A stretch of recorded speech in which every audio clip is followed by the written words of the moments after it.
जिस दिन इस देश में फार्मर खुद एक्सपोर्ट करना चालू कर देगा उस दिन देश में फार्मर्स की आत्महत्या नहीं होंगी। 95 to 97% लोगों को ये पता ही नहीं होता कि ऐसा कुछ कर सकते हैं। To brothers is the biggest example that anyone can have, जो फार्मिंग के बारे में नहीं सोचना चाहते। फार्मर्स को अवेयर करने से बेटर है फार्मर्स के बच्चे, वो माँ बाप के बच्चे भी अगर उनके ही प्रोड्यूस एक्सपोर्ट करना चालू करे, that is more than enough. अगर समझो कोई फार्मर ये पॉडकास्ट देख रहा है, कोई यंग फार्मर देख रहा है, ओल्ड कोई भी देख रहा है, तो what would be the first thing वो करे कुछ ग्रो करने के लिए? अभी उसका प्रोड्यूस रेडी है। मैं इस इंडस्ट्री में 19 साल से हूँ। मुझे अगर आप बोलो कि स्टार्ट टू एंड अपने कंटेनर के डॉक्यूमेंट बना, तो शायद बना भी ना पाऊँ। मैं नहीं बना पाऊँगा, मेरा काम ही नहीं है वो। मैं थोड़ी कारकुन हूँ, मैं थोड़ी डॉक्यूमेंट बॉय हूँ। मेरा आई एम एंटरप्रेन्योर। मेरा काम क्या है? प्रोडक्ट सिलेक्ट करना, प्रोडक्ट पे रिसर्च करना, नई कंट्री ढूंढना, कंट्री में मार्केटिंग करना, सेल्स करना, ये मेरा काम है एज ए एंटरप्रेन्योर। डॉक्यूमेंट बनाने के लिए मेरे पास 12,000 रुपये वाला बंदा है जो सैलरी लेके करता है। बट वो 12,000 के चक्कर में लोग इस इंडस्ट्री में आते नहीं, क्योंकि उतना बड़ा प्रोपोगंडा किया गया है, पिक्चर दिखाया गया कि दिस इज वेरी टफ। तो मेरे ट्रेनिंग प्रोग्राम में मेरा सबसे पहला ये होता है कि भाई इंडिया और कनाडा के बीच में ट्रेड एग्रीमेंट क्या है, इससे तेरा क्या लेना देना है। एक्सपोर्ट इंपोर्ट ट्रेनिंग कोचिंग जो कंसल्टिंग इंडस्ट्री में काम चल रहा है, लोग ये सिखाते हैं कि ट्रेड एग्रीमेंट पढ़ो, इंडिया ने इसके साथ कौन सा एग्रीमेंट किया, SEZ एग्रीमेंट्स क्या है। मुझे नहीं लेना है, मुझे मेरा माल कैसे बेचना है वो समझना है पहले। तो अपने फार्मर्स मतलब इसीलिए दे आर सफरिंग आपको फार्मर्स का तो I always say one thing, जिस दिन इस देश में फार्मर खुद एक्सपोर्ट करना चालू कर देगा उस दिन देश में फार्मर्स की आत्महत्या नहीं होंगी, क्योंकि उनसे लेके ही हम लोग, हमारे जैसे लोग करोड़पति होते हैं। आज अगर फार्मर पर यील्ड या पर यूनिट कॉस्ट निकाले, जो मतलब मेरे ट्रेनिंग प्रोग्राम में फार्मर्स भी काफ़ी आते हैं, जब मैं पूछता हूँ कि कितने लोगों ने आज तक अपने पर यूनिट कॉस्ट निकाला हुआ है, मतलब आपको 1 kg कान, समझो फॉर एग्जांपल प्याज, 1 kg प्याज बनाने के लिए कितना खर्चा आया, तो 95 to 97% लोगों को ये पता ही नहीं होता कि ऐसा कुछ कर सकते हैं। और सिंपल मैथ है। फार्मर्स आपको क्या लगता है 1% करते होगे एक्सपोर्ट के? वो भी नहीं, पूरे कंट्री 2%, 1% भी नहीं, बस खुद फार्मर्स नहीं करते। And India is supposed to be land of we are agriculture based country. मैं महाराष्ट्र के तो फॉर श्योर ज़्यादा नहीं कर रहा है, बाकी के मुझे स्टेट्स का पता नहीं। महाराष्ट्र में सातारा में और कितने डेथ्स होते हैं, दे हैंग देमसेल्व्स एंड बहुत ज़्यादा होता है। फार्मर्स को अवेयर करने से बेटर है फार्मर्स के बच्चे। आज माँ बाप ने दिन भर रात भर मेहनत करके बच्चों को क्या बनाया, तो सॉफ्टवेयर डेवलपर बनाया, सॉफ्टवेयर में ये बना, जो आज पुणे मुंबई में जॉब कर रहे हैं, वो माँ बाप के बच्चे भी अगर उनके ही प्रोड्यूस एक्सपोर्ट करना चालू करे, that is more than enough. पर यहाँ पे ना उनको वो कूलनेस का शायद यंगस्टर्स को आता हो कि मेरा पप्पा कांदा उगाता है तो मैं कैसे एक्सपोर्ट करूँ। This is not cool. की अगर बात करें ना तो पूना के आगे एक जगह है बारामती। बारामती के आजू बाजू में कंपनी है टू ब्रदर्स।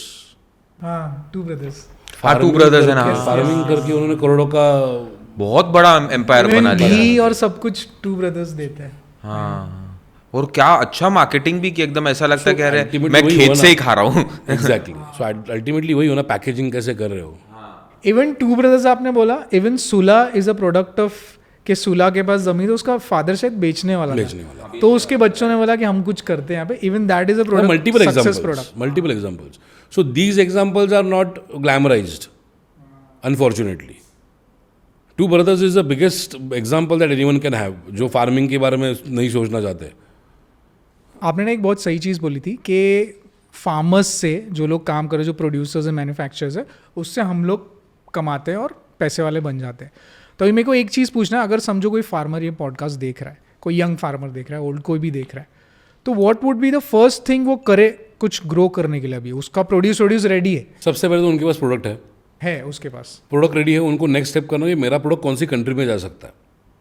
फार्म में जो यील्ड आता है उसकी क्वालिटी अलग अलग होती है। हाँ, समझो उसके पास शुगर केन है। शुगर केन अपने यहाँ से एक्सपोर्ट ज़्यादा तादाद में नहीं होता, कि अपने आप की रिक्वायरमेंट बहुत है शुगर केन की, तो sugar cane cannot be export on that quantity.